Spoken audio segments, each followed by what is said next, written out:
On Mother's Day, my daughter handed me a card and told me to read it out loud. Everyone was watching, everyone was smiling, and I had no idea that in less than 10 seconds, my entire life would break apart.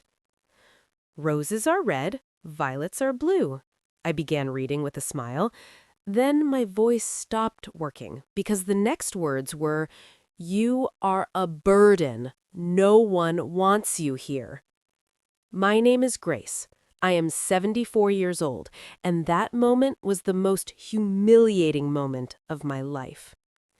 That morning, I arrived at my daughter Danielle's house wearing my favorite green dress, the one that always made me feel elegant.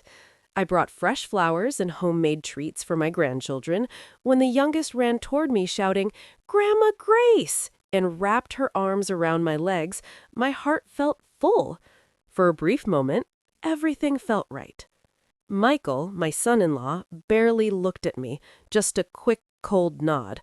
Danielle smiled too, but her eyes were distant, like she was somewhere else entirely. "Mom, we have a special surprise for you," she said. I sat on the couch with my grandchildren gathered around me. Danielle handed me a pink card covered in little flowers the kids had drawn. "It's from all of us, Mom. Read it out loud." My hands were shaking, but I opened it anyway. "Roses are red, violets are blue," I read slowly. Then my chest tightened and my throat closed.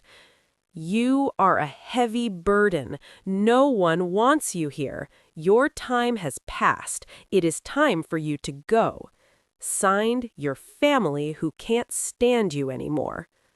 For a few seconds, no one spoke. Then Michael laughed.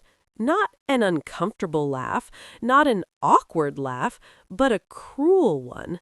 Danielle covered her mouth, pretending to be shocked, but she was laughing too. The kids started giggling because the adults were laughing. "Did you see your face, Mom?" Danielle said between laughs. "Michael, did you get a picture?" Tears ran down my face. The card slipped from my hands. "It's just a joke, Mom," Danielle said. "You are always so dramatic."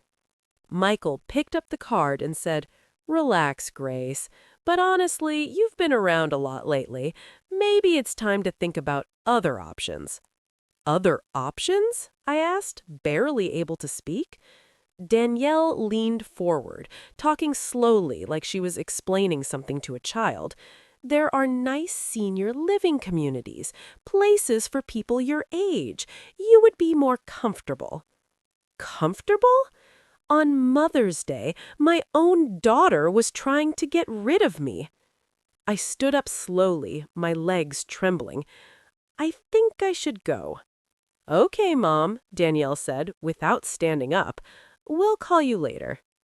That night, alone in my house, I cried until there were no tears left.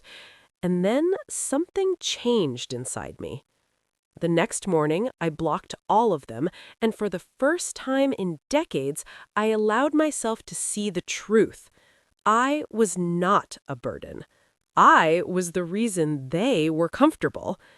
I remembered everything, working double shifts after Danielle's father walked out, selling my mother's jewelry so Danielle could go to college, cleaning offices on weekends, paying half her wedding, putting the down payment on her house, raising her children while she worked.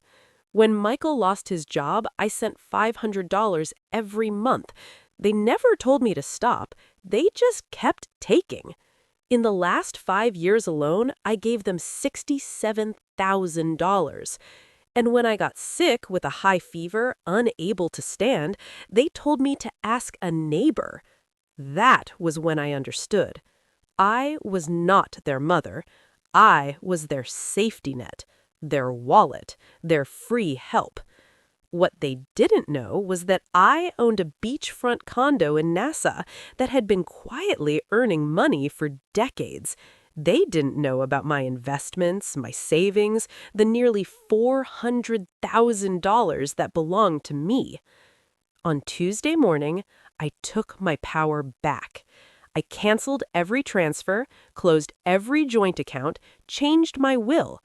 Everything they expected was gone. I booked a first-class ticket to Nassau. Before I left, I wrote 2 letters, one for my daughter, one for my son-in-law. I told them the money was over, the manipulation was over, and the version of me they laughed at was gone forever. I am 74 years old, and for the first time in my life, I chose myself. I was not abandoned. I was free.